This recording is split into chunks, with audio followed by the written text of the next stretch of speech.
Thanks a lot, Paul. Waikiki 2020, it happens only once every 20 years. It's a conference geared to engage the community in conversation. It looks back at the past 20 years to see how much Waikiki has improved and looks forward to plan for the next 20 years.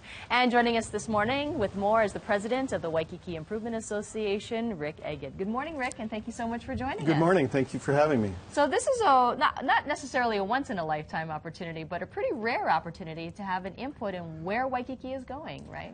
That's true, and the reason we decided to have the conference this year was it was approximately 20 years ago when it was 20 years ago, 1992, when the last conference took place.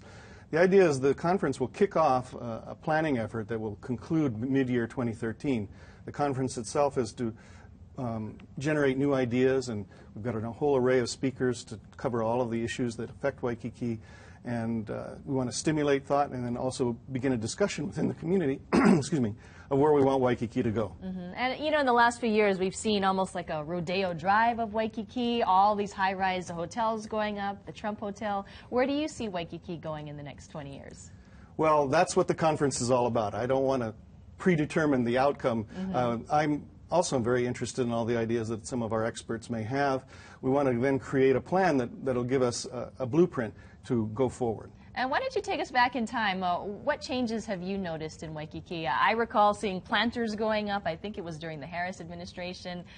There was this greenery of Waikiki. What else have you noticed and how people had a real input in that? Some of the things that have affected Waikiki over the last 20 years, and I think what you're referring to, of course, was we started out with the expansion of Kuhio Beach Park, which really brought that whole green feel from Kapiolani Park right into the center of Waikiki. And then, you know, the signal lights were changed. Those old rusty colored ones were eliminated. We've got the nice green Victoria ones. We've got much more in the way of landscaping. So it was the greening of Kalakaua Avenue. And that was able to stimulate a lot of private sector investment.